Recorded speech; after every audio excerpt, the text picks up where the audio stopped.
Buckle up your pant legs, zip up your hats, and unchain your keys. It's time for Sounds About Light, a podcast about Kingdom Hearts Key and Unchained Key and Key back cover, but not Union Cross yet. I'm Sam. I'm Drew. Did you feel good about that? Did that make you excited? I think I just heard static for a little bit, and then you said I'm Sam. We have watched. I'll probably put the link in the description for as long as we're doing this. But we watched the beginning of Demo 279's Kingdom Hearts Key, Unchained Key, etc. fan dub, including back cover. I'll explain what all that means in a moment. What did you think generally? I mean, I'm interested. Mm-hmm. But generally, there's not a lot to grab onto character-wise, and I don't like the only character that really has any characterization. I can totally understand that. I don't remember where I was at this point when I watched it. I watched it before the fan dub existed, so I had no voice acting except for in the... Oh, God, I'll explain it. Yeah, I remember it took a while for me to be like, okay, I actually like this. So maybe it'll take some time, or maybe you won't like it. But one thing that cannot be denied is that Sora's not in it.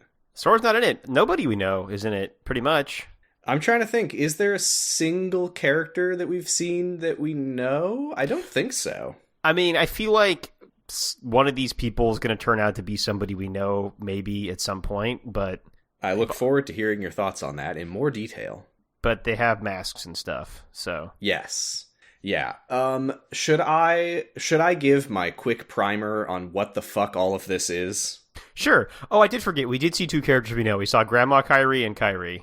Yes, that was in an intro that I'm not sure how much I like that it exists at all, because...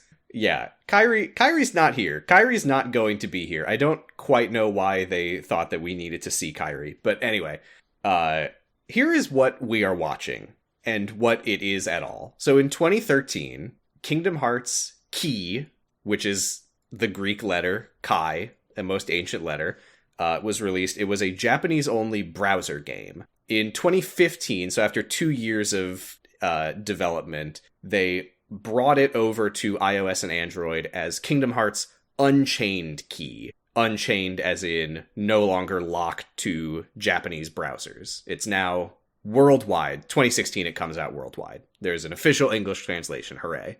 Huzzah. So that is what the difference is between Key and Unchained Key. Unchained just means it's the phone version. In 2017, we're now 4 years into the life cycle of this game. They ended Unchained Key. They released the 2.8 collection, which has Dream Drop Distance on it, as well as something called Back Cover, and I'll explain what that is in a second. And then, also in 2017, they started up a sequel called Union Cross, which is the same acronym, KHUX. The X is now pronounced cross instead of key. Do you like that? I think you should just stick with one. Well, they didn't. So 2 years later... So Union Cross has now been going for 2 years. Kingdom Hearts 3 comes out. So we're going to get to a point where we stop watching this and move on with the series, and we'll come back to this for stuff that came out after Kingdom Hearts 3. Okay. So a year after Kingdom Hearts 3, Union Cross saw the final story update. They also launched a sequel/spin-off called Dark Road, which is a Xehanort origin story of sorts. That ran for 2 years. That is the broad timeline of these games. So what we are watching here is a fan dub of the most important cutscenes, because there are almost 1,000 quests in this game. It ran for 7 years, so there's a lot of stuff, and a lot of it has no bearing on anything, and we don't care about it. So Good. Demo279, who's a Kingdom Hearts YouTuber, condensed the most important cutscenes into a compilation as well as back cover. And what back cover is it is a sort of movie. It's an hour long. It's on the 2.8 collection. It is sort of the side of the story that you don't see. What are the foretellers up to? And we'll talk about who the foretellers are in a minute.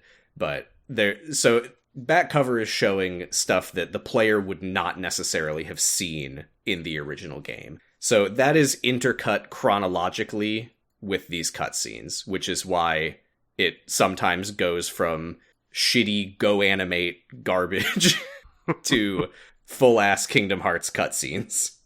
Okay, makes sense. I highly recommend this fan dub, or even just the all-important cutscenes compilation that Damo279 made, to anyone who's interested. I mean, that legitimately, turned me around on Kingdom Hearts, where I was like, I think I'm kind of over it. And then I watched that, and I was like, I'm extremely not over it. So, yeah, I really recommend it. I really appreciate the work that Damo has done. On that note, we've got a player character to contend with. And we need to decide what we're going to call that character.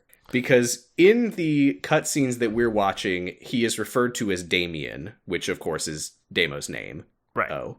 Should we call the character Damien? Should we call the character Player? Is a pretty common, people just say the player. I have a note that he looks like Corrin from Fire Emblem, so we could call him Corrin. He does kind of look like Corrin from Fire Emblem. I tend to default a lot of the time to ProZD's Dennis. Dennis is good. Yeah, I could do Dennis. From the, haha, that's me video. Yeah. Yeah, okay. Dennis. Should we call him Dennis? Yeah, I'm good with calling him Dennis. All right. This is a game about Dennis. Yeah. I think that's all the pre-explanation that I wanted to do. Do you now understand every single thing that you saw? Yeah. Okay, perfect. So you can just summarize the whole thing. I'll just be sitting here. Yeah, cool. One sec. Actually, the thing is, I actually feel like I understand this. The thing I don't understand, the thing I could never explain is the long list of what game we're playing or not that you did a second ago. That's the thing I think I could never get to. Yeah. For our purposes, this is KHUX. Yeah. Okay. Whatever that specifically means is not our concern at any given moment. Right. Okay. Fair enough. We begin... there was one more thing that I wanted to explain about the structure here. Okay. Which is that back cover is not chronological. There will be scenes where a character is introduced 40 minutes in when we already know them, and they did that kind of to heighten the tension and the mystery. That wouldn't really work when you intercut it with the actual original game cutscenes. So Damo has just arranged those chronologically, which is why you might notice some weird tone shifts here and there. Okay, got it. So we begin with a narration from Chirithy, who we'll introduce Chirithy properly in a little bit, but Chirithy is a little critter, a little kitty cat of sorts. Looks like a Moogle. A little bit like a Moogle, and whether or not you're watching the fan dub or the official dub, you're gonna have to get used to Chirithy's voice, because it kind of talks like this, and it's just gonna be like that forever. That's kind of what you expect a little guy that looks like Chirithy to sound like, to be fair. Yeah. Chirithy introduces the world. It is the age of fairy tales that we have heard tell of before. The world is still one. It just stretches out as far as the eye can see. Everything is connected. There's no space. There's no gummy ships. And we are in Daybreak Town. Really? It is funny to think that this is the age of fairy tales, because modern Kingdom Hearts appears to be the age of fairy tales as well. The fairy tales are all still there, you know? Oh yeah, it is the age of fairy tales within a fairy tale world. Right. Yeah. So... yeah, we're in Daybreak Town, much like a lot of iconic Kingdom Hearts original locations. It's got a big fucking clock tower in the middle of it. Mm-hmm. And that's where everything happens. You wouldn't want to, be confused about where the stuff's going to happen. It happens there. That's right. I think it's very brave of them to have a clock tower in a world where time is so messy. That's true, yeah. Maybe the clock is doing... that stuff too. We just don't understand it. Maybe that's why the world was able to exist in one before, is because everyone had a big central clock tower that they could hang their hat on. Oh yeah. So the Master of Masters is a guy in a black coat. Sure is. Classic. He has an eye that can see into the future, and he uses it to create something called the Book of Prophecies that Maleficent went to the data worlds looking for encoded. Yes. He gave 5 copies of it to his apprentices. He has 6 apprentices. All but one of them gets a copy of the Book of Prophecies that shows what happens in the future. And now we go into these character intros. They're all case of so-and-so. So we start with the case of Lushu. The master calls Lushu his indisposable number 7 apprentices and himself. And we get the first dialogue from him, and we learn very quickly that this man's a bit of a clown. Yeah, he's definitely like that trope of wacky guy who can suddenly be very serious. Yes, he very much is. His first silly moment is he's like, yeah, you 6 plus me makes 7. Wait, don't tell me I don't count. And Lushu, as all the other apprentices will do, is just kind of like, I don't really know what to say to this guy. It sort of feels like Lushu's never talked to him before, and then he just started doing all this to him. They all kind of just, like, no-sell all of his weird shit. I mean, I guess it's because they know he's, like, the most important guy, so they kind of just have to deal with it. Well, he's their master. He's the master of masters. They're the masters, and he's the master of masters. Right. They all seem to really genuinely look up to him, which is why they put up with all of this shit, I imagine. He summons his keyblade, and it's a familiar keyblade, isn't it? Yeah, it's Xehanort's keyblade. It's Xehanort's keyblade, and he hands it to Lushu very casually, and Chirithy explains that what happens here is what connects all events to come, so pay attention to this. And this is the first thing that I was talking about when I mentioned, like, weird tone shifts. I don't know if you noticed that the music completely changes in the middle of this scene. I didn't, no. Yeah, there's, like, a slightly stuttery cut here, and the tone gets really dark. And the reason for that is that we just skipped almost all the way to the end of the original back cover sequence. Oh, okay. But yeah, it wouldn't really make sense if it played out that way in the compilation. So we are now in Case of Lushu Part 2, where Lushu asks, he sees the little blue eye in the hilt of the Keyblade and asks if the Keyblade is called the Gazing Eye, and the Master says, actually, no name. And Lushu says, no name. And that's the name of the Keyblade. That's why the Keyblade is called that. Cool. Is it his actual eye? Did he take his eye out and put it in the sword? He says that it's literally his eye. He does. He's got a fucked up eye. He doesn't have a dude eye if that's actually his eye. It's a creepy reptilian looking eye. Yeah. Yeah, we have no way of knowing, because the Master, it's worth saying at this point. Oh, I didn't even mention, Lushu is also a black coat guy. And their faces are completely obscured by shadow. We have no way of knowing what they actually look like. They got the black coat, they got the black gloves, they got the black hood. They are absolute mysteries to us appearance-wise. So, I don't know. The Master of Masters, he could be a weird monster guy. I honestly don't know. When he says that that's his eye, I kind of believe him. Yeah, he could be a King K. Rool under there. He's a fucked up guy.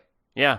Yeah, he could be some kind of demon, or maybe that is just his eye, and when he puts it into the Keyblade, it becomes weird and monstrous. Yeah, it's a very goth Keyblade, so... It is a very goth Keyblade. It does literally have a goat's head on it. Yeah. I will say, I like the Master of Masters. I don't remember how I felt about him at the beginning, but I do like him quite a bit now. I like that he's wacky, and Ray Chase is his voice actor, and he's all over the place in a way that I find very fun. And I really like when he tells Lushu, that Keyblade does have an eye in it. My eye, to be exact. Ew! Oh, you think that's gross, do ya? Yeah, I mean, there's some of it's okay to me. I just think that, I think I've just seen this character too many times. Yeah, that's totally fair. He's got, I do like, because we don't see his face, he has very, very exaggerated animations, which I find pretty fun. Yeah, he's doing a stage play. Oh, also, this is, the Master of Masters is the guy from our podcast art. I figured that out. Sure. Yeah, I saw the scene of him sitting at the table with his little purple, like, with vinyl and stuff. Listening to lo-fi music. Right.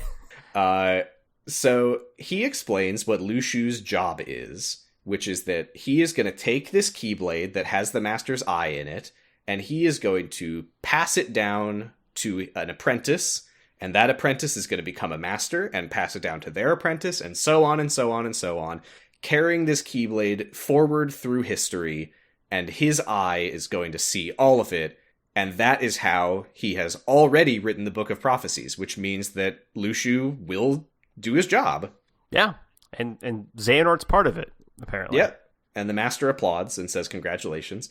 I don't really want to get too into this right now, because this is not a crackpot corner. This is on my list of mysteries that I truly don't know. Because we've seen a lot of weapons with this eye.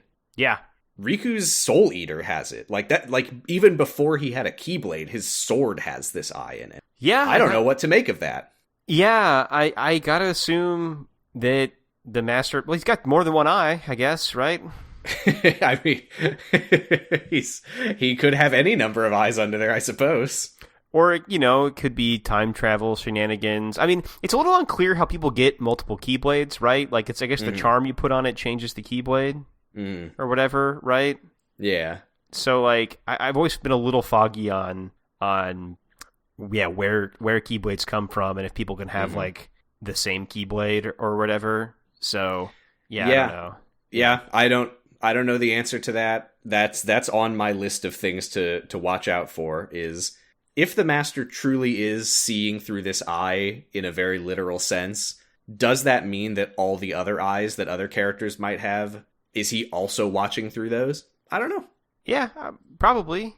Maybe. Yeah. I wish I had a crackpot corner about that, but the crackpot corner would basically be, I think that he is. And I don't know if I do. Right. So the master sets Luxu off. Well, he does not right now. He tells Luxu, some shit's gonna go down that I have foreseen in the Book of Prophecies. I want you to hang around at a distance and just watch over all of it with the Keyblade, with the eye. And once it's all settled, you're gonna go out into the world on your own. No friends, no Book of Prophecies. Find an apprentice, pass down the Keyblade, and also, you are going to take this gigantic fucking black box. Take my big goth box. Can you carry this for me? He pulls out a big goth box. I don't think that we've gotten a good look at it. There are some details that we'll see on it in a future moment, but you didn't have any, like, zoom-ins or anything that you did you? No, you get a good shot of it when he's dragging it through the desert later. I think that's when you get to see it the best. But I don't have like a description written down or anything. Okay, we'll address that when we get to it then. It's all that anyone needs to know about it right now is that it's a big honking black box. It's got a heart on it, I think. Almost certainly. So does the Book of Prophecies, but I feel like if we mention everything that's got a heart on it, we'll never get this episode recorded. And sorry, this has got a heart on it, and the socks have hearts on them. His zippers have hearts on them. His socks have hearts on them. So yeah, I like this moment where Luxu, when the master tells him that he's gonna go off on his own and that he will never get to see everyone again, he's like, "But what about my friends?" And the master's just like, "Don't worry about it." Okay, I guess I won't then. Thank you. Master of Masters, I don't think has friends. So no, very very toxic relationship with his students here. Yeah. And he tells Luxu that. Well, Luxu asks what's in the box, and he says it's a secret, and you can never, ever open it. And Luxu's like, "Oh, come on." And he's like, "Okay, fine. I'll tell you as long as you promise never to open it." And he whispers something to Luxu, and we don't hear what it is. And Luxu is shocked. And that's all we've got there. Do you know what's in the box yet? No. That's messed up. That is one of the big mysteries coming out of this era of Kingdom Hearts, is what's in the box. Yeah. I can't help but notice that Luxu kind of has a Xehanort name. Just in that there's an X in it? Yeah. Oh yeah, it is Luxu, in case anyone was not imagining it having an X in it. Yeah, there's an X in there. Yeah, that may or may not be significant, but it is notable that he has an X in his name, and that Xehanort later has his Keyblade. I don't know if he was directly Xehanort's master, but he's somebody's master. Yeah, I mean, I'll say right now, there's a lot of stuff that I still don't know about Luxu, but if the question is the X in his name important? Oh, yeah. Yeah, okay. No way that it isn't. If there's an X in his name and it's not important, that's the biggest troll move in the history of video games. Well, yeah, I mean, it could be a thing where it's like he's the first guy to make it important or something. It could be. You know, I mean, this is a most ancient era. Maybe Right. he invented the most ancient letter. Could be. We go now to the case of Ira. Ira is the first of the foretellers. So the foretellers are the 5 of the 6 apprentices who got the Book of Prophecies. And they all have these big, like, sort of ornate white robes with animal masks. Yeah. And Ira has the mask of the unicorn. I thought it was a horsey. I didn't see the horn at first, but yeah, he is the unicorn. Yeah. This is not super important just yet. Well, actually, no, we will get into it within this episode, so I'll hold on. But yes, Ira is meeting with the master on a hill overlooking the town. We will see this hill quite a bit, so get used to that. And we get a sense of Ira pretty quickly. He's, in a word, he is diligent. Yes. He is, like, combing through the Book of Prophecies to the point that the master himself is like, geez, you're like really studying that thing, huh? And Ira says, is it true what's written on the last page? And the master goes, oh, yeah, bummer, huh? And the last page says that everyone is going to die. Well, I mean, it mostly just says that darkness will prevail, right? And yes, light will be subsumed or whatever. On that fated land, a great war shall transpire. Darkness will prevail and the light expire. I hope that the whole book isn't written like that. Yeah. Don't we all love rhyming prophecies, folks? Yeah, I mean, it's especially because it's just like stuff that he saw through his eyeball, and then he managed to make it all rhyme. Oh, God. Typical Master of Masters. He changes the subject and says, in the event that I suddenly disappear and never show up again, you will be the new leader. It'll be your job to keep everyone calm and together. And he's like, yeah, I mean, it seems like you're telling me you're going to be leaving, basically. Yeah, and he's like, oh, well, you know. Ira asks if that's why he gave them their keyblades. So this is where we learn all of them are keyblade masters, and he gave them the keyblades. We will also learn later he gave them all their names, and presumably also their animal outfits. He's a great seamster. The seamster of seamsters. Yeah. I'm assuming he made those black coats, too. You know, I've said it before. I honestly don't know the answer to that question, but it's very possible. Mm-hmm. Okay. I mean, yeah, you were asking, I can't remember when you were asking if someone made the black coats. Maybe Xehanort, I don't remember. I thought Diz made, it seemed like Diz had made them at one point. Oh, that's right. You asked if Diz made them, and I was like, well, they've got a bit of a history. Yeah, they're as old as time itself, seemingly. But are all of them, or some of them copies? Who knows? Yeah, truly no idea. You know, if I had a teacher who gave me a sword, and he then handed me a unicorn costume and gave me a name, I might be like, you know, I'm gonna get going. Yeah, it's been great. Yeah, I don't think it's okay for your boss to go, your name's George now. Hey, you know what? Xemnas fucking did that, huh? That's true. He did actually. He did. I put an X in your name, and you're cool with it. You're cool with it, all right? This is your new name. Enjoy. Yeah. You work for me now. Yeah. There's some bad bosses in Kingdom Hearts, huh? I guess you're right. Xemnas isn't a very good boss. That's when you really think about it. Yeah. The Master also starts playing with a dandelion in this scene, which is important later. Not in a lore way. Just dandelions will be a thing. Oh, okay. Did we get to the dandelions? I don't think so. Maybe I missed it. I don't remember if it comes up this time. We'll get to dandelions eventually if it's not this week. But yeah, Ira is like, oh, so you gave us our keyblades to spread the teachings of light and to protect Kingdom Hearts, and the Master's like, no, I didn't do that. The prophecy is very clear. Light will expire. Sorry. Yeah, and this is where my first crack corner starts to come in. Ooh, which is that it kind of feels like over the course of this, especially when we meet with like the bear guy, that Master of Masters is basically setting up the conflict that's to come to make the light expire. But I also feel like it's maybe like a foundation thing where he knows that's going to come anyway, so he wants to manipulate it to happen in a way that people can recover afterwards. That's interesting. That's my guess, is basically he's bringing it about in a specific way that means that people can maybe someday fix it all. That's what I'm assuming is happening. So sort of in that he sees... Well, actually, no. He wrote the prophecies. He saw the events. Yeah. So, yeah, I mean, that would kind of get back into the whole stable time loop sort of thing of, like, self-fulfilling prophecy. He knew that it would happen, so he wrote the book and set up that it would happen. Yeah. I don't know if that's quite what you were saying, but... That's basically it, and then he's basically, like, trying to do, like, harm reduction. It's like, if it's going to happen anyway, I'm going to make it happen in the least harmful way possible, and then also set up, by sending Lushu off with the box or whatever, maybe set it up so someone can fix it later. I think this is as good a time as any to talk about the fact that where we are at in the series right now, like, these are the questions. Mm-hmm.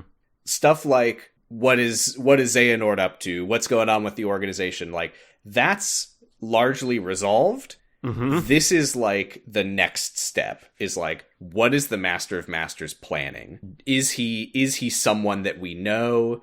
Like, what does he know? What is he capable of? These are all questions that are in my mind very much as well, which is why most of my crackpot corners are going to be in the coming weeks. Good. So yeah, we're entering into the unknown, which is exciting for me. But yeah, Ira is like, wait, isn't our job, isn't the whole point of all of this that we prevent the prophecy from coming true? And the Master's like, of course not. It's a prophecy. It's gonna happen. Do you really think that you can change the future? And Ira's like, well, we should at least try. And the Master just says, all right, good luck, and just walks away, and that's the end of the scene. Yeah, I like that. I mean, he's got a point. Like, and that's why I'm saying, that's why I think that's like, he wouldn't give people these books if he wasn't trying to have them make it happen in a certain way. Ooh, something else that I hadn't thought about until this moment is, it's entirely possible that what is in the Book of Prophecies and what he has seen with his eye are not the same. He could be lying in the book. Yeah, he could sometimes lie to make stuff go differently. Ooh, or that's juicy. We know that he gave one person a page no one else got, so like he's already doing that. Yes. Well, next we meet Envy, who wears the mask of the snake. And the Master... It's not suspicious at all. The Master gives her the task of watching over the others and sort of being a mediator. She's not a leader, but she's just kind of here to observe and just see if anyone's acting weird or uneasy or anything like that, and just try to smooth things out. She is uneasy about what will happen to the unions if the Master and Lushu leave. So I think this is a fine time to talk about what the unions are. Was that clear to you from watching this? Yeah, it's like each of these foretellers has a union that's a group of like lesser keyblade wielders that go out and do good stuff, basically. Lesser Keyblade wielders, of course, being the players. Being Dennises, yeah. Thousands of Dennises. Yeah, so I never played the game. I believe it had already shut down before I even fully became aware of it. But the very, very broad idea of the game as a game is that, yeah, you play as one of the Keyblade wielders. You get to make your own character and all that stuff. You get your Keyblade and all that. And you go on missions and you collect Lux, aka light, which you use to ... But it's 5 unions, one for each foreteller, each one themed around the animal of the foreteller who is in charge. And you want to be on the top of the leaderboard, which you do by paying real money for gacha mechanics. Hooray! Yay! What if I had the strongest weapons? I know, I'll put money in the game. Woohoo! Yeah, it's the most rewarding way to play. That's right. So yeah, the 5 unions are unicorn, snake, leopard, bear, and fox. And Envy is the leader of the snake union. And yeah, she's worried about what's going to happen when the master leaves. He kind of teases her a little bit and pats her on the head. I feel like we get a sense of the master here, and in another scene later, I feel like he does seem like he actually cares about his apprentices. Yeah, I think so. I mean, that's why I don't think that he's, like... My assumption isn't that he's evil and trying to do bad stuff. That's why my assumption is, like, whatever he's trying to do is trying to just, like I said, the harm reduction, basically. Uh-huh. But yeah, we'll see, though, I guess. We will see. I really don't know what I think. I think that he definitely seems to me like he cares about people, although it is entirely possible that him, like, patting her on the head is pure manipulation.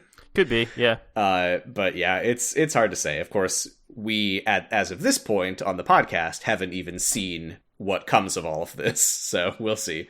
But, you know, he kind of gives her a pep talk. You know, change is hard, but everything's going to keep moving forward. Just keep up and you'll be fine. And he advises her to listen to what her heart tells her. And then he says one of the funniest lines in all of Kingdom Hearts to me, which is, "May your heart be your guiding key." I say it all the time.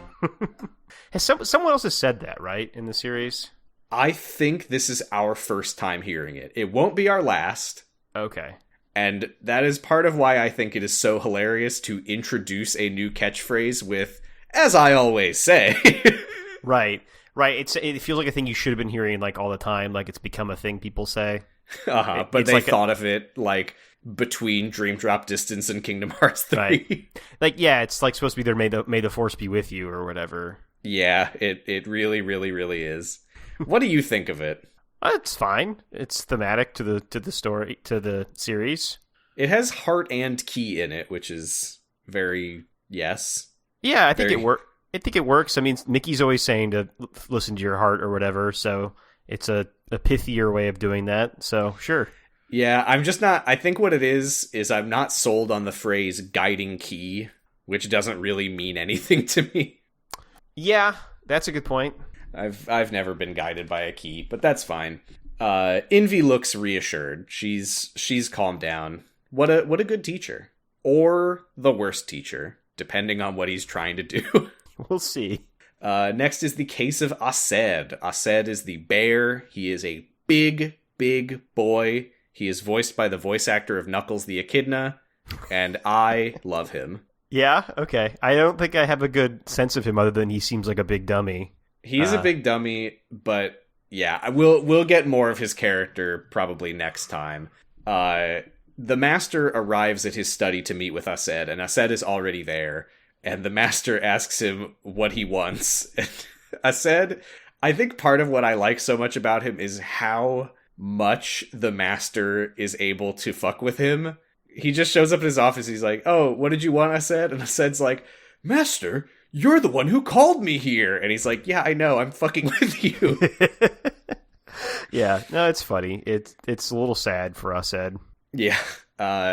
And he gets his role, which is to be Ira's right-hand man, which he is not happy about, because he was kind of hoping that if someone else had to be the leader, it would be him. He didn't even know that there was going to be another leader, because the master here tells him that he might disappear, and Aced stares at him slack-jawed for about 15 seconds. Right. And the master, like, he thinks that Aced wasn't, like, paying attention, and he repeats himself. And Aced's like, "No, I heard you." And the master's like, "Well, then tell me that you heard me. That's embarrassing." I really like these two. It's such a weird dynamic. Yeah.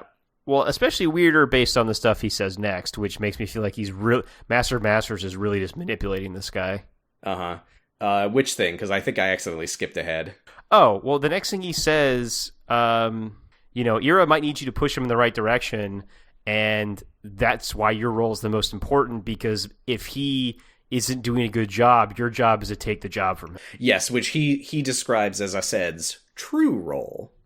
Which, like, to me, it just feels like Master of Masters is trying to set up a fight. Yes, it very much feels like he is saying to Aced, "You're gonna be second fiddle, But if you feel like you should be first fiddle, then by all means, push your leader out of the way and take over. Yeah. It seems like the kind of thing a guy might do if he needed, like, a certain number of keyblades to fight to make a big keyblade or something. I don't know. That's the thing I'm worried that he might be doing. And also the fact that it's kind of hush-hush. Like, I don't think it's ever explicitly said that the master has told them, here's your role and here's your secret role that nobody else should know about. But the implication is definitely, everyone's going to know that you're supporting Ira, but only you are going to know that I said it's okay for you to basically mutiny if you, at your discretion. Yeah, I bet everyone's going to be really cool about that when you do that. They'll totally believe you that I told you could do that. Yeah, but he also really, goes out of his way to, massage Ased's ego. You know, he's like, look, Ira is going to need you. Your job is actually even more important than the leader's job because you're basically the real leader because you're going to be the one who tells the leader what to do. That's even better. And Ased's like, huh, yeah, it is better. Yeah. Yeah, but also maybe kill that guy later. I don't know. Next we go to the case of Ava. Because all of these characters are wearing masks that obscure basically everything from the mouth up. Mm-hmm. I have no idea how old most of these characters are supposed to be. I'm pretty sure that Ava is 15. They all seem to be, well, they're anime characters, so they're between 12 and 21. Yeah. I'm basically going off, she seems about as young as Sora was at the beginning. Yeah. Okay. She is very small and has a very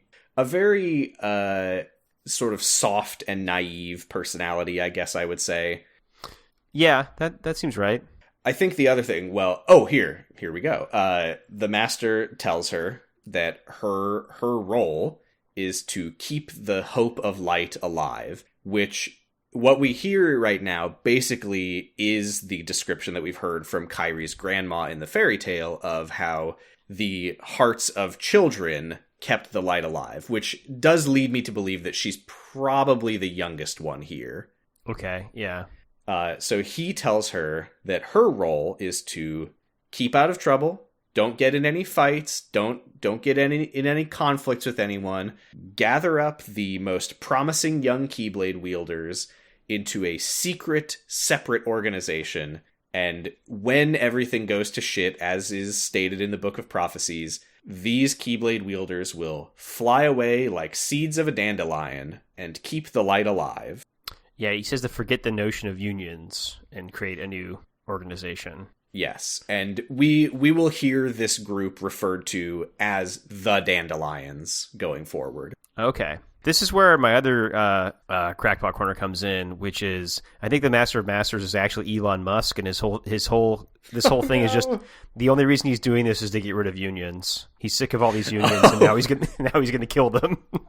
I thought that you were talking about how Elon Musk believes that the future will be secured by spreading his seed. Oh well, that too. He is certainly doing that, and he's busting unions. He's busting unions, and I'm not going to say what else he's busting. Oh no! We also haven't gotten to the part where he invents a car that kills you if you drive it. Yeah, well, yeah, he's getting there. He's working his way there, but yeah, no, okay. I kind of and so yeah, going back to what's actually going on. This thing here is the other thing that makes me think that Master of Master's main deal is harm reduction. Because why would he bother creating like the group of people that keep light from expiring if that wasn't his main goal? That's true, especially since we know from the conversation with Ira that the line about the light expiring and darkness prevailing or whatever it was, that's the end of the Book of Prophecies. So he is clearly preparing for a future on the other side of that. Yeah. What comes next? What comes next isn't written, so it could be anything. So, right. Yeah. What his intentions are beyond that, we have no way of knowing. But it does seem like he is trying legitimately to keep the light alive. Yeah. And Ava asks if she's really the right person for this, and he says, Ava, you are the only person for this, which I don't know exactly what to make of that, but that feels important. The only person that can kill unions is child labor. Oh, no. I think, in my mind, it probably means that she has the purest heart, but it could also be that he believes in child labor. He thinks her nimble hands will do a better job. Oh my god. You need a child's hands to fit in those gigantic cracks in the Tesla exteriors. Yeah. Well, yeah, they do a better job of getting in there and holding it together while you drive. It's like Snowpiercer. Every single car has a kid in there holding it together. And yeah, I think this is the most serious that the Master has seemed so far, which again does make me think that this is sort of an insight to his true feelings, which is that he really does want to keep the light alive. Now, I will reiterate, I don't know. So maybe this is something that we will look back on in Kingdom Hearts 4 and go, well... Yeah. Yeah, and I'm also always open to it being another Ansem situation, too, where anybody that shows up saying they're Master of Masters, we don't know. They might not even be that guy. Terrifying. Yeah. We move next to the case of Gula. Oh, I don't know if I mentioned, Ava was the fox, Gula is the leopard. The Master, when Gula arrives in his office, is very loudly and dramatically reading out loud from the Book of Prophecies. He's like, ooh, I see. Weird to do considering he wrote it. That's true. Gula arrives, and the Master tears out a page and gives it to him, and he says that this page is not in any of their copies of the book. It's only in his, and now it's only in Gula's hands. And his role is to find the traitor, and Gula sort of jumps the gun on this, and he's like, that's brilliant, Master. You've given us these roles so that if anyone deviates from their role, I will know that they're probably the traitor. And the Master's like, hey, I was gonna explain that. The Master should know that he was... Well, I guess maybe... Unless... Hey, is Lushu, up in the corner watching this? We will actually see exactly where Lushu is watching from later. Okay, good. But no, this moment is not in the Book of Prophecies. The Keyblade is not here right now. Got it. Yeah, that is something I think about sometimes. If we take it fully at face value and very literally believe that the Master is, magically witnessing events through that eye, that's gotta be a real pain in the ass for him. Especially when someone's fighting with that Keyblade. He's just I think, okay, he won. Okay, good. Yeah. Yeah, do you have to point it conspicuously at it, or is he getting, some sort of, is he kind of have, a 360 dome he's looking out of? Dude, when we need to go back and look at scenes where, Terra is fighting Xehanort, and he's got that Keyblade, is the eye, clenched shut so that the Master doesn't puke? As he's swinging it around. Yeah. He must also receive the images of history, I guess, faster than... He's watching it 2x speed or 3x speed, otherwise he wouldn't be able to... otherwise it just happened to him in real time. That's not really very useful. Uh-huh. Or maybe sometimes just not much is going on. He actually fast-forwarded through, the most important thing. Oh no. There were 1,000 cycles of bequeathing that he skipped over, not realizing that there were 8 Keyblade Wars in the middle of that. Whoops. Ah, shit. And yeah, the Master gets very serious and tells Gula to keep focused and act normal and trust no one but himself. Now here's a tone shift as the Dream Eater's music starts playing. Woo! It's the Dream Eater's music. This is, again, I think this is a scene that in actual back cover would have been way earlier. Okay. The Master calls all of his apprentices into his office, and he shows them a little flask containing a Chirithy, one of these little kitty cat Moogle-looking things. It has a Dream Eater symbol on it. It does indeed. These are, as far as I'm aware, the original Dream Eaters. Cool. And he explains to the Masters, to the apprentices, the foretellers, whatever you want to call them. Actually, I think that Lushu is not here. I don't think he gets one. But... Yeah, because he's the secret one, so Yeah, he doesn't get to have any friends. no. The master explains to them that every Keyblade wielder, including them, but not Lushu, is going to get their very own Chirithy, which will be their loyal friend and pet. And any Keyblade wielders who become corrupted by darkness, their Chirithy will become a nightmare version of itself. He says that so casually. And the others are like, sorry, what? What did you just say? Does that mean in the future all the nightmares that the Sora's fighting are from Keyblade wielders who fell to darkness? I guess we'll have to find out, huh? Because that's a lot of people that fell to darkness then. Because we've only met Chirithy, and Chirithy is just a little critter that the denizens of Daybreak Town get. So the question of how Dream Eaters as we know them came to be in the realm of sleep, that's a question. Okay. So yeah, there might be nightmare Chirithys popping up, which will indicate that a Keyblade wielder has fallen to darkness, and that darkness will plant darkness in the hearts of others, and there will be more and more nightmare Chirithys. Aced steps forward in this moment and is like, well, if I see any nightmare Chirithys, I'll destroy them on sight. And Ava, the little child of the group, maybe, is like, no, they're babies. They're little kitty cats.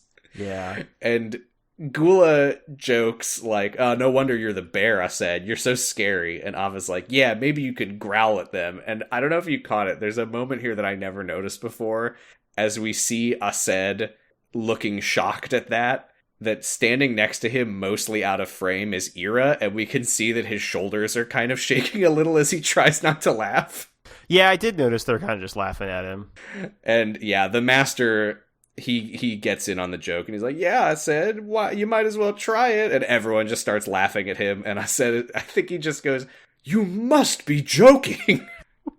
I don't have to do this job, you know? I can go back to... My dad owns a store. I can go back to the car dealership. I don't need this. My name is Gary. I never asked to be called Aced. I never asked to wear a bear mask.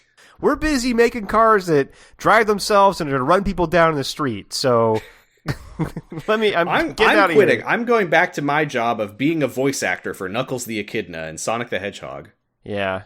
We then get a little montage of the foretellers and their keyblades and their names and their unions and their tasks and stuff. We've already gone over a lot of this, but I think this is a good time to talk about the names and the animals. Okay. Because there's some interesting lore here that is worth pondering. Okay. I'm going to look up a name of something before I say it out loud. Okay. While you're doing that, I do like that Chirithys are basically little canaries in the coal mine, basically. That's like the point overall, is they go evil so you know someone's bad.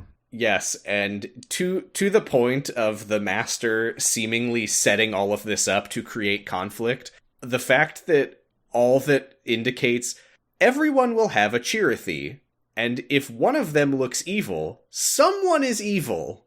Good luck! Yeah. So, the names of the foretellers, including Lushu, are worth noting because they have a couple of important correlations.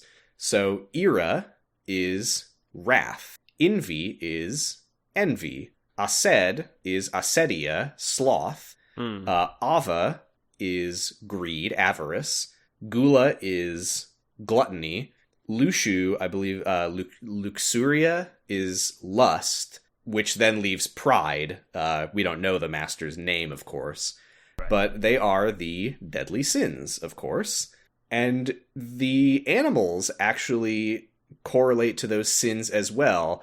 Now, this is a little bit spurious, I'll say. However, I don't know who, I can't credit this, unfortunately, because this is just something that is on the Kingdom Hearts wiki. So I don't know who came across this, some fucking theologian Kingdom Hearts fan, but there is precedent for these animals relating to these sins, and that is from a document called the, if I can pronounce this right, Ancrenwis, which is an old fucking Latin document, probably, that talks about sin in various capacities, which equivocates these animals with their matching sins. It's like, there's a passage that's like, the unicorn of wrath, the snake of envy, etc., etc. Lushu does not have an affiliated animal, because he's just wearing a black coat, but that is the scorpion of lust. I don't quite know why that is. Yeah, I don't know. I don't really associate scorpions with sex in any capacity. The sin of pride is associated here with the lion, so we'll have to keep an eye out for anything lion related as we go forward. Weirdly, though, the one thing that doesn't match here is that gluttony is not a leopard, it is a pig, according to this document. So, grain of salt with all of this, but there's enough overlap that it's worth noting, I would say. Yeah, definitely. I mean, also, it's not the first. I mean, like, a lot of Japanese creators like to do stuff with, like, Christian theology. Yeah, I mean, I think that there is a, like, big anime franchise that is literally just called The Seven Deadly Sins. I don't know anything about it, but I'm always getting, like, ads for it on YouTube. Well, and it's like Full Metal Alchemist does it with all the homunculi, and, it's like a pretty common motif, I think. Just because, it's just mythology, and it has cool imagery, so... Yes, but what I want to flag with this is the fact that these sins are really not in any way correlated with the personalities of the foretellers. But I do believe that the opposite virtues are, and we'll see more of their personalities as we go forward. But I think it's worth keeping in mind. This is, I would say, lightly getting into crackpot corner mode. But I think it's worth, as we go forward, considering how these characters are the opposites of their affiliated sins. Just something to keep in mind. Also, this is even more crackpot corner. The fact that Gula doesn't match with his animal, I don't know what to make of that. It could just mean that this whole thing is bullshit and the person who put it on the wiki is grasping at straws. But I was looking into it and I couldn't really find any affiliation with leopards and gluttony. There's like a leopard in Inferno from the Divine Comedy, but people are still to this day arguing over what it represents. So I don't know. These are all just things to keep in mind as we go forward. I mean, sometimes you try to make a game and you tell them I want a pig guy, and they go, "You can't have a pig. It's not cool enough." That could be all it is. Although, I have a hard time imagining that anyone is telling Nomura no on anything at this point. That's true. Maybe he was just like, pigs are gross, I don't want to do a pig. I mean, I guess I'm still trying to figure out who the traitor is, and it does seem like also maybe if you wanted a traitor to think that you weren't onto them, you'd give them special information and tell them they're a special boy looking out for the traitor. So maybe that's the deal, or maybe the traitor's just the one that's a snake, because that's just obvious symbolism. I don't know. Well, we will keep an eye on the question of who the traitor is and if it has anything to do with their names or animals or anything as we go forward. Okay. And then so we go through, Chirithy narrates through each of the foretellers and such. We get to see their keyblades, which look pretty cool, but I have nothing to say about them beyond that. Yeah, they didn't. Those aren't keyblades that we recognize, right? I wasn't like, no. These are all new. These are all new keyblade designs. Yeah.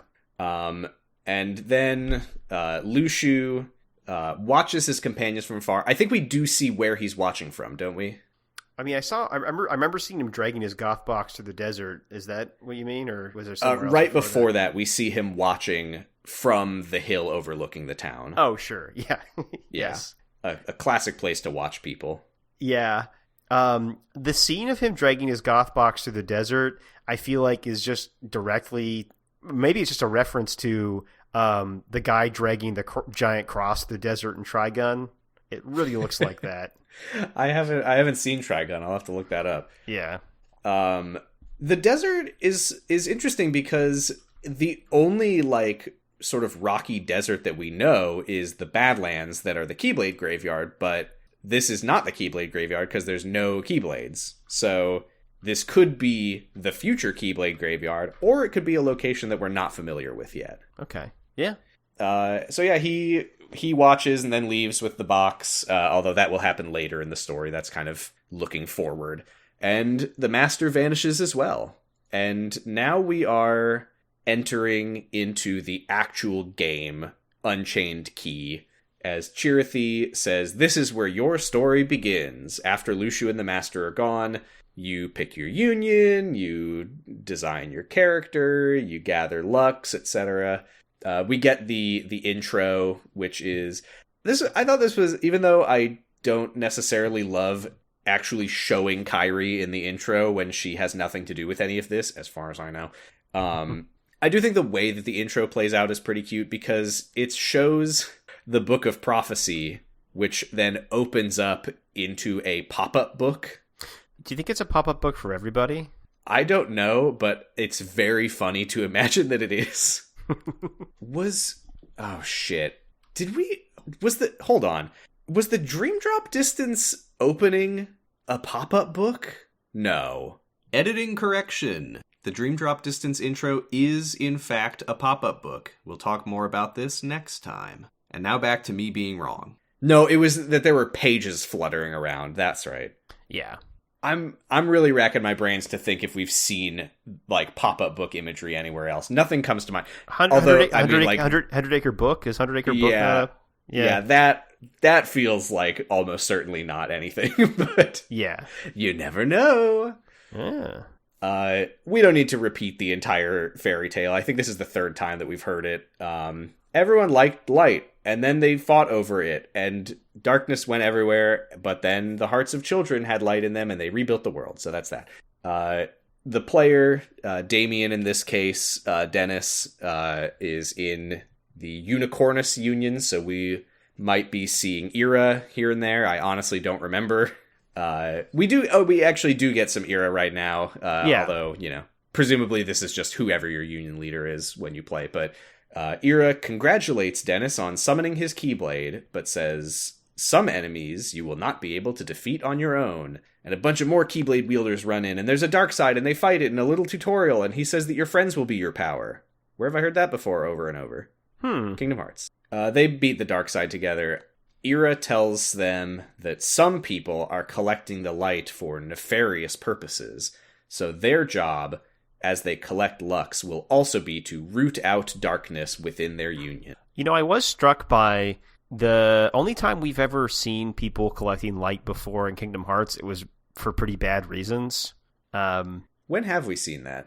That's all of Kingdom Hearts 2 and 350 and Days and stuff, is all about, killing Heartless and collecting their hearts and light into a big fake Kingdom Hearts. Oh, true. So I was like, because we have seen some stuff about how it seems like you really shouldn't be trying to tip the balance one way or another with light. But anyway, maybe they're doing it for good reasons this time. I don't know. Yeah, well, the good reasons is that you get a reward if your union is at the top of the leaderboards. And if you are in the top 100 or something of Lux gatherers when the game shuts down, your name gets to be featured in Kingdom Hearts 3. Wow. That's the nefarious purposes. That's pretty nefarious, actually. Oh, yeah. I mean, we will, obviously, when we get to the part where those names come up in Kingdom Hearts 3, we will talk about what context there is to that. But it is weird when you're playing the game and you see all these names come up and you're like, the whales. Yeah. Another thing we see here is like what the attacks are, which is like you're using Kingdom Hearts characters we know from the future as attacks. Yes. It would appear. So that is explained right now, actually, as Dennis meets his Chirithy for the first time, who gives some exposition that I didn't bother writing down because we don't really need it. Light, darkness, etc. But Chirithy explains... I'll come back to the topic of Chirithy in a moment. As a name. So Chirithy explains that the player has fragments, which are also referred to as medals, which are used for combat. Now, I have never played the game, once again. I don't know how exactly the combat works, but there is a mechanic that involves these medals, which, like you said, feature characters or items or whatever that we know. And you basically play those sort of like cards, maybe, and like stronger medals, which probably are correlated with gacha game rarity, make your attack stronger or whatever. Yeah.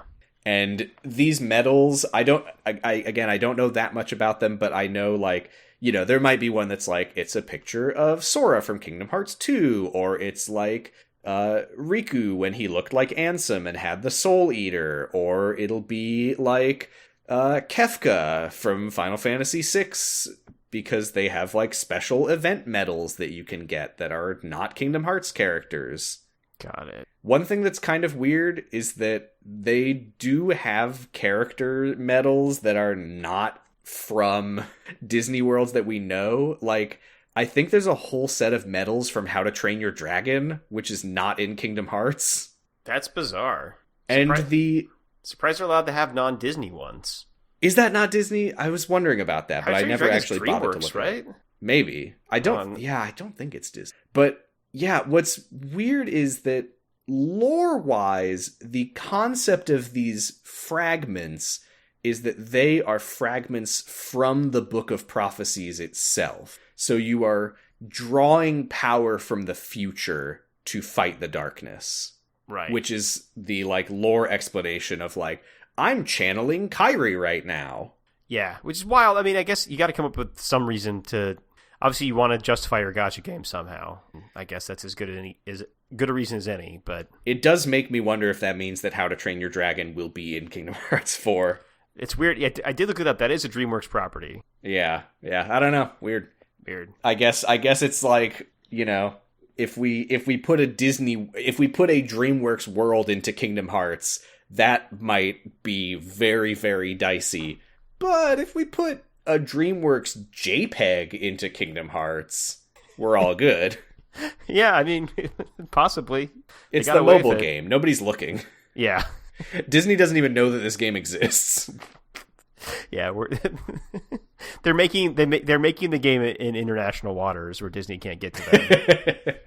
Okay, I wanted to talk about Chirithy as a character/characters, because I don't know if it happens in this part, but we will find, as I alluded to earlier, everyone has a Chirithy, and every Chirithy looks absolutely identical, and they are all named Chirithy.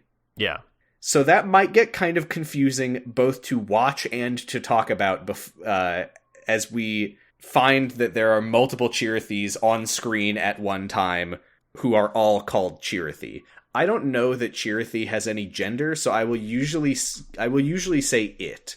Chirithy says that it is Damien Dennis's new pet. Yes. It's gonna be a bit of a headache to talk about, but you know, we've survived talking about the Keyblade. We can survive talking about Chirithys. Yeah, no, we can handle talking about a couple Chirithys. So Chirithy explains that the darkness has found its way into the other worlds, and it shows Dennis how to create a portal to leave Daybreak Town and go fight it. And then we get a montage of irrelevant Disney worlds.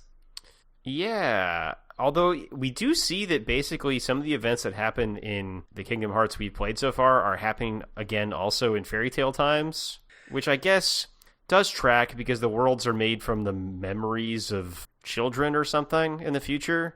I think that they might be...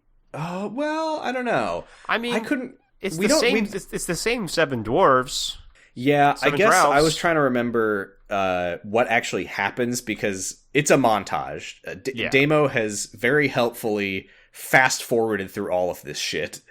Yes. And I think that they are original stories, but yeah, the question of how they fit in with the stories that we've already encountered is a bit messy, because yeah, one of them is the Drouth Woodlands, and there's a little bit that we get that is not fast-forwarded through, and it's like Snow White is like having fun with the Droughts in the cottage. And yeah, that would happen in between Terra scaring Snow White and Aqua escorting the prince. So yeah, it's confusing. Yeah. Yes. And it probably not. Will there be an explanation? No. Maybe. I'm probably not supposed to think about it that much, I would think. Yeah, we see the Drought Woodlands, we see Wonderland, we see Agrabah, and we see Olympus Coliseum, because why waste new worlds on the mobile game? Yeah, the player adventures in the Disney worlds and fights the Heartless for Lux, and then brings it home to the Union. I don't want to put too much stock in Chirithy's narration here, because this is a fan dub original, but it basically says that sometimes the darkness targets mean people, or targets nice people by taking over mean people. Chirithy, shout out to Damo for giving Chirithy the line, "We don't need to go over all the details right now." I remember when they announced the fan dub in the little trailer, it was like, fully voiced, fewer Disney cutscenes. Yeah, I mean, that is a bonus for stuff like this. Yeah, not important, but we do focus on a few moments here and there of Dennis talking to his Chirithy. So I mentioned that everyone's like having fun in the cottage, but Dennis goes outside and stands around looking sad. We don't get any Dennis dialogue. Dennis speaks by moving his mouth and wiggling his arm, as if to say, I'm talking right now. And he does that, and Chirithy says, oh, you're feeling lonely. Well, hearts are always connected regardless of distance. That's pretty much that scene. Yep. I'm going to assume that if any of these are left in the compilation, then they probably will mean something going forward, even if I don't remember. So we will address all of the ones that are here. We go to the we're later in the Drought Woodlands. We see Snow White sleeping in the glass display case to show where the girl is for you to kiss. And Chirithy wonders aloud if Dennis can help save her, but says, you don't have that kind of power. Presumably, that's the power of waking. Yeah, I clocked that. And then the prince shows up to wake her, which, yeah, this would have been when Aqua was here, so figure that out. And Chirithy says, the bond between hearts is very powerful. Maybe you have that power in your own heart. Probably, maybe, yeah. The Agrabah scene is incredibly short. Everyone is celebrating that the story happened, and Chirithy, for reasons that are, I guess, about the plot of the movie Aladdin, says, like, it's never good to pretend to be someone you're not. It's something that we all need to remember. Even me. I was like, are you a Nightmare Chirithy already? Is that I'm the twist? the master of masters. Oh, no! Puts on a black coat, starts gesticulating, like, at 1,000,000 miles an hour. So the master, he put his eye in the blades, and he split his body into the Chirithys. Uh-huh. Yeah. The Chirithys got Norded with the master. They got mastered. Oh, no. And the last one of these scenes is that Dennis is on his way into the underworld. I kind of surmised that he was maybe being manipulated by Hades into using the power of darkness, because Chirithy is like, be careful, darkness might be a shortcut to power, but it's something you can never take back, but I'll watch over you no matter what happens. And that's that. Yep. I did think it was very funny that Damo decided nothing remotely important happens in Wonderland. Nope, just, yeah, whatever. All completely extraneous. Don't worry about it whatsoever. As far as we know, he's right.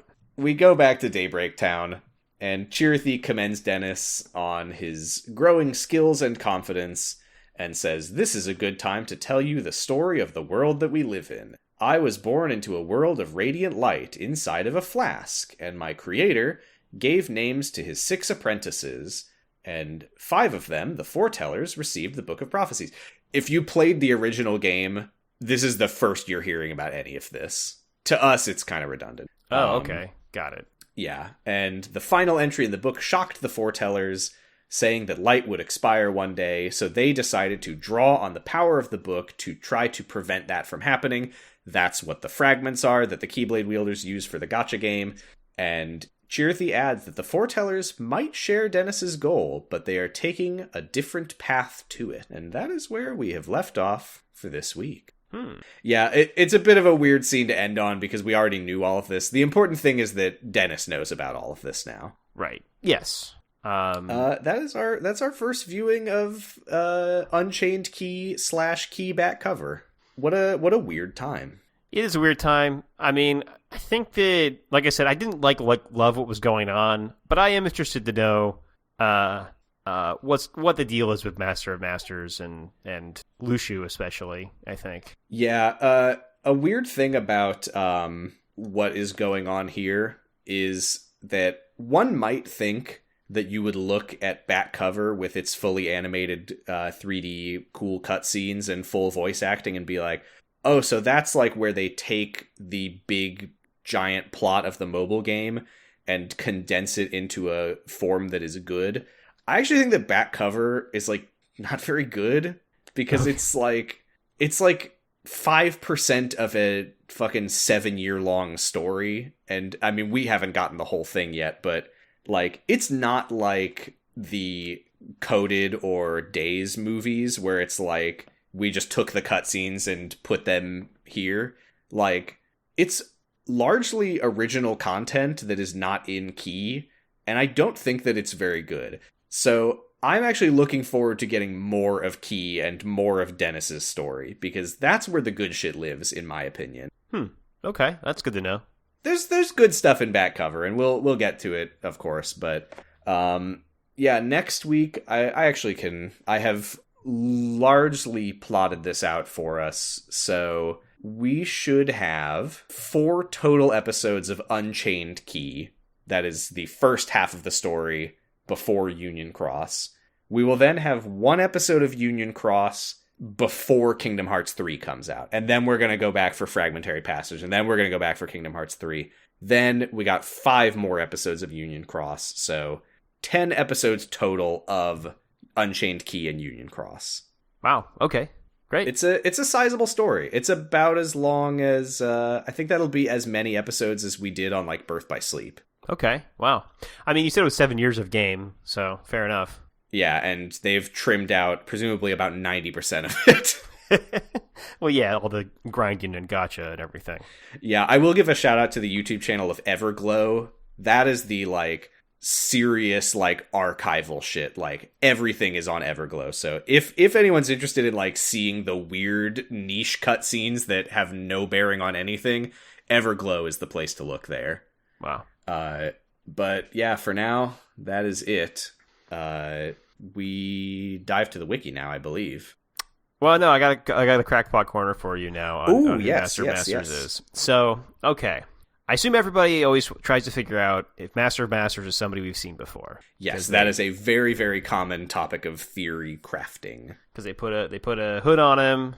So I was thinking, who's he the most like? Well, okay, he likes to be kind of goofy. He likes to make fun of people a lot. Oh my god, it's Goofy. No, it's not Goofy.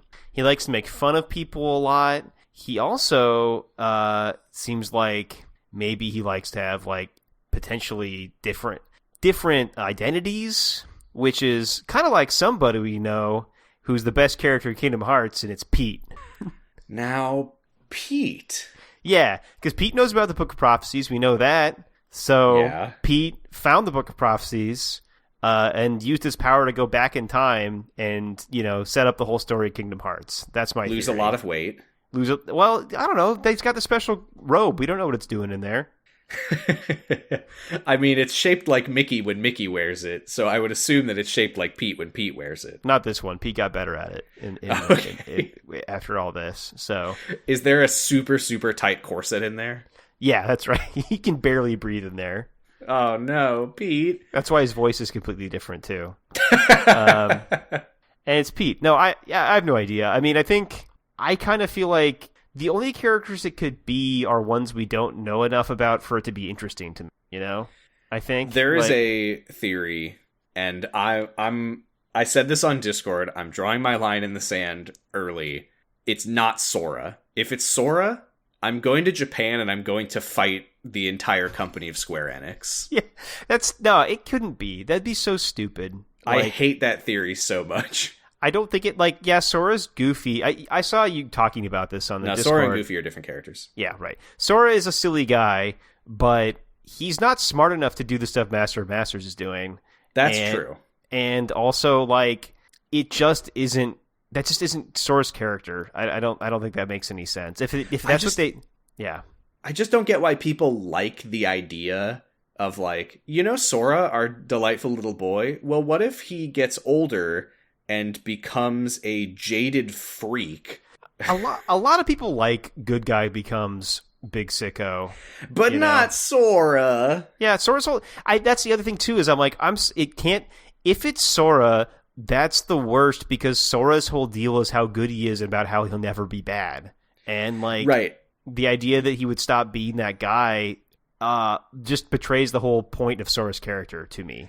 It's just too depressing to think about. And also, I read the big Reddit post that explains like the basis for this theory. That's kind of like the post that the theory is like based on originally. Mm-hmm. And I just think it sucks. I don't like it at all.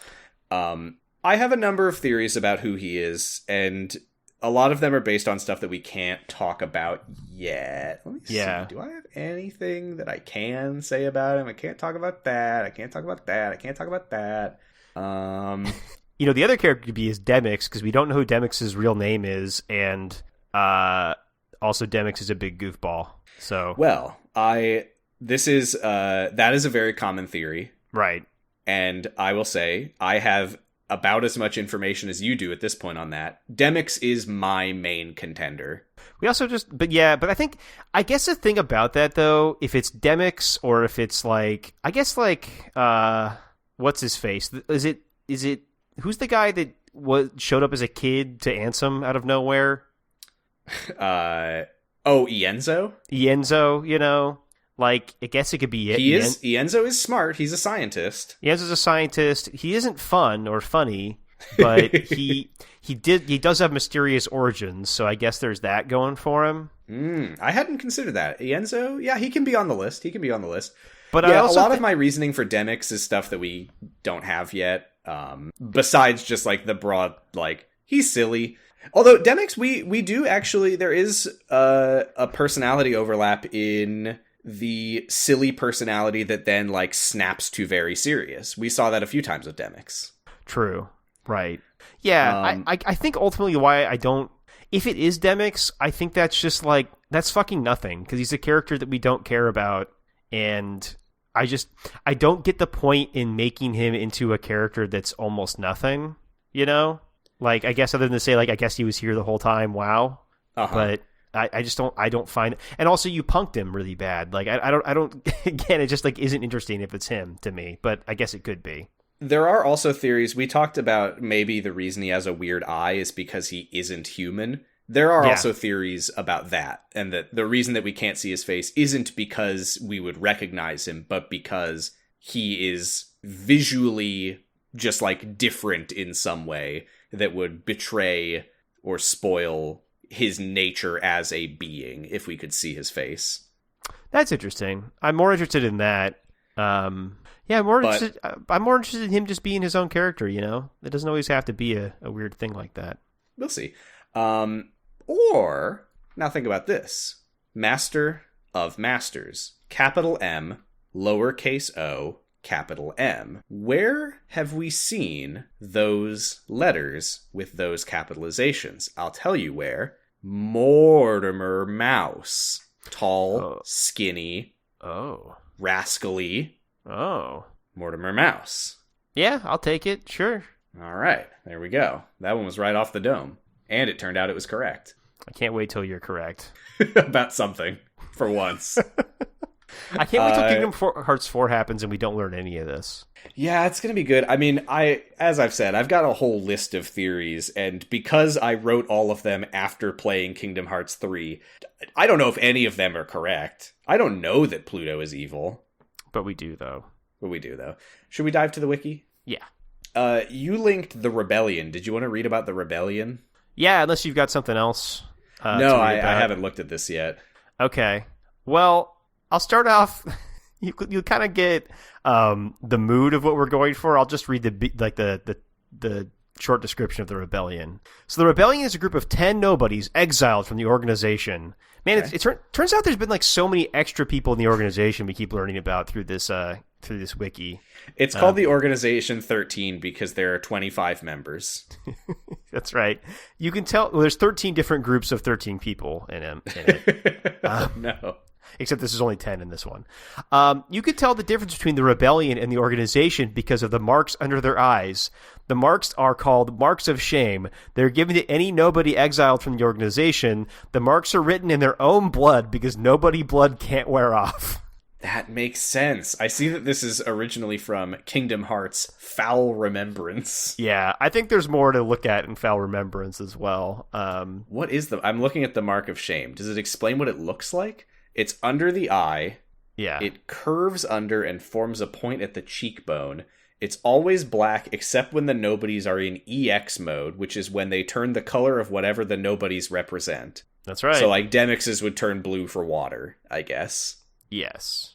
Is Foul Remembrance... Is this the person who came up with amelioratory benevolence? Because that feels like the opposite of Foul Remembrance. I don't know. This is by Kiari-chan. Woohoo! 845 edit. Why do I care? Good. No, they just say that they made Kingdom Hearts Foul Remembrance. Okay. Could you read a little bit from Betrayal and Death for the Rebellion? Betrayal and Death. Okay. I think especially I like the stuff with Eopix, but if you see stuff in Amarix and Rixa that you like, go for it. I'll just read Eopex. Should I open Eopex in a tab? Oh, nope, can't. There isn't an article. Okay. Nope. Eopex, liking Zazlamak, was... I mean, this is what Kingdom Hearts did, you know? It is. Who can you blame? Eopex, liking Zazlamak, was perfectly fine until Cartina and Noctiri came into the picture. Now, those are not X names, so those are not rebellion members. I was going to say organization, but they're not. The two didn't want anyone to like their brother. This is like from a fucking slapstick comedy now. Yeah, it's not going to stay that way, but for sure. The two didn't want anyone to like their brother, and Eopex, I was going to say Lopex, and Eopex didn't want them to interfere. One note, when the two were taking a walk, Eopex took one of her snipers and was about... What? Yep. Wait. Okay, so I need to get my head around this. Eopex likes the brother of Cartina and Noctiri. Cartina and Noctiri are not happy about that, but they're not doing anything. No. Eopex is like, I think that my crush's siblings are going to get in the way, so I'm going to kill them. I'm going to kill them. It's a nobody, with the mark of shame. Eopex took one of her snipers and was about to shoot them. When they said in unison, "Come out, Eopex," she jumped down from the boulder she was on, keeping the gun pointed towards them. What could Eopex be? There's 3 vowels in that name, and 1 consonant. Pole. But that's an I. Oh, yeah. I don't know. Huh. Oh, yeah. Or like, know. Iope. Iope, yeah. Iope. She jumped down from the boulder she was on, keeping the gun pointed towards them. All the two did was laugh, and then using their telekinesis powers, grabbed the gun. Noctiri appeared behind Eopex, presumably, it's not written here, but probably said, "Nothing personnel, kid," put her in a headlock, and pointed the gun to her head.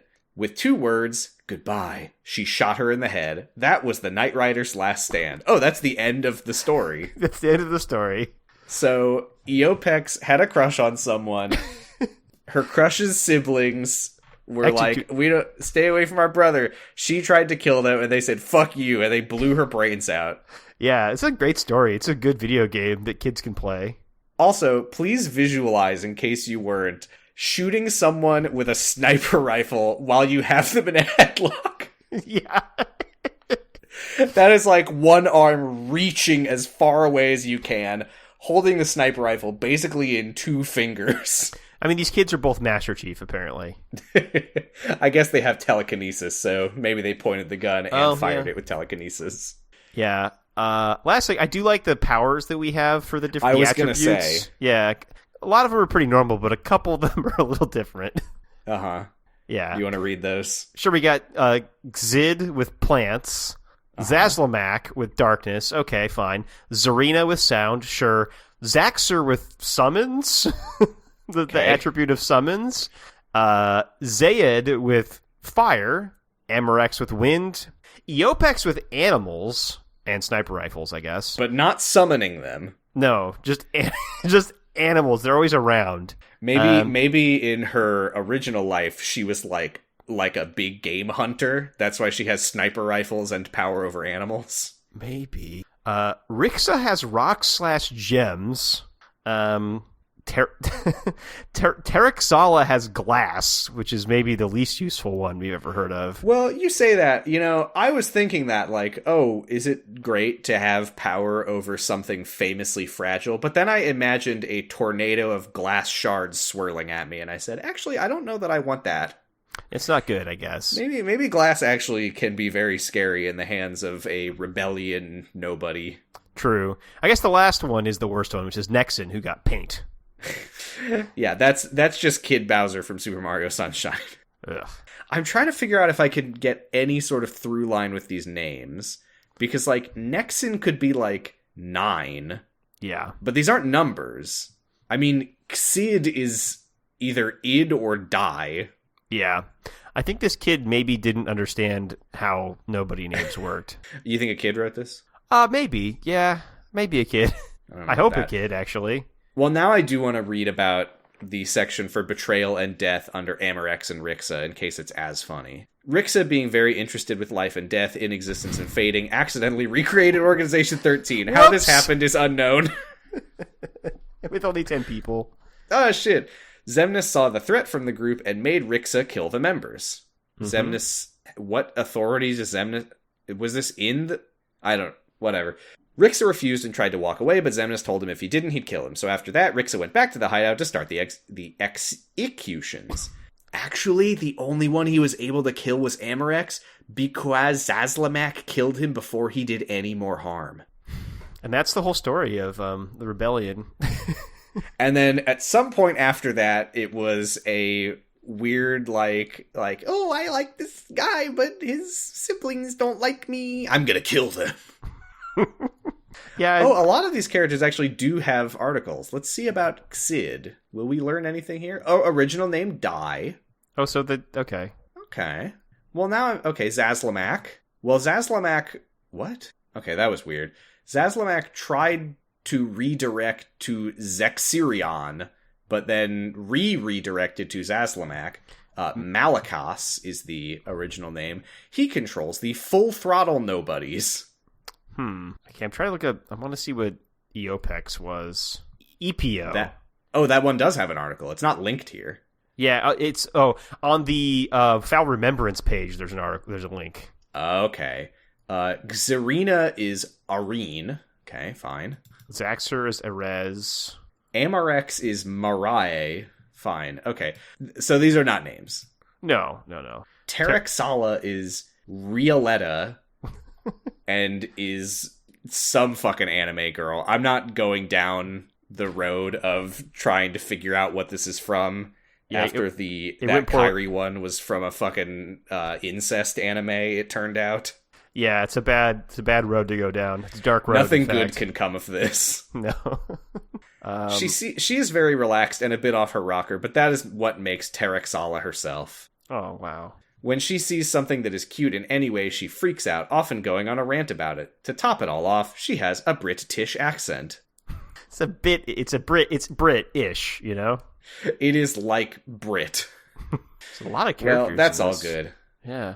Thank you, as always, Kingdom Hearts fan and wiki. Thank you, Kingdom Hearts fan and wiki. This is Wish Us Duck. Yep. This is the part where we sound like Donald Duck. We sound exactly like Donald Duck. We're sounding like Donald Duck right now. Should we say, may your heart be your guiding key? Yeah. That feels appropriate. Mm-hmm. Well, not bad. This will be my first... This will be my first time doing this today, so we'll see how this goes.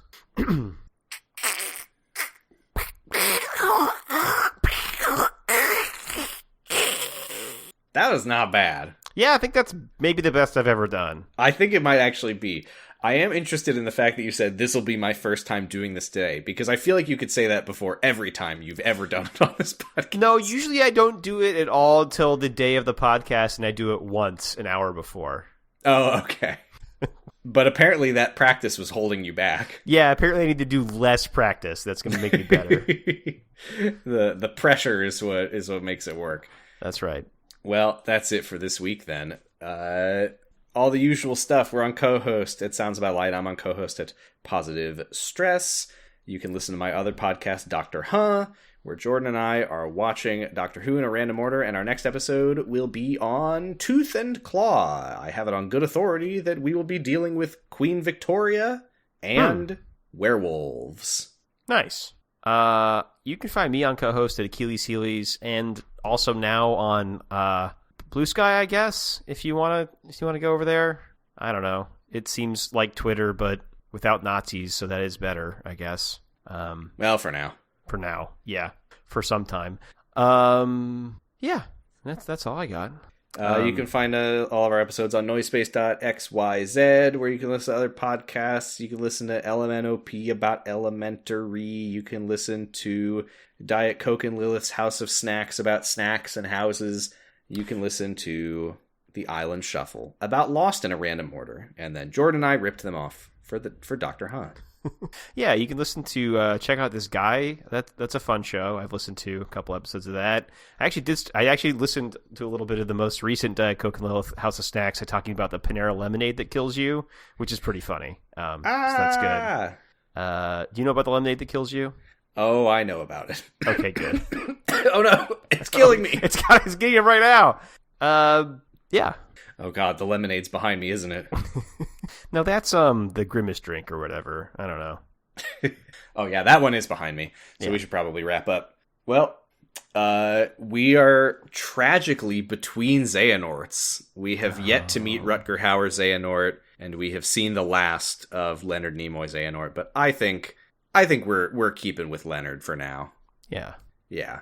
And well, unless I choose to edit out that coughing, everyone will know that my throat's not doing so good. So we'll see if I regret this when I say Keyblade. Keyblade.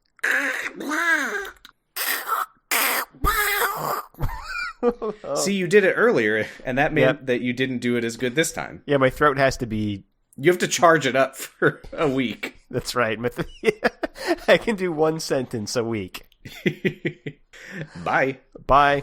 For now, you, that Keyblade, and this box need to stay out of sight. Just watch with your own eyes, and my eye, of course, as things unfold between the others. Then, when the time is right, go off and do your thing. What's in it? It's a secret. And, well, you see, the thing is, you can never, ever open it. Great, now I really want to know. All right. I'll indulge you. But this secret stays between the two of us, and you have to promise never to open the box. I promise.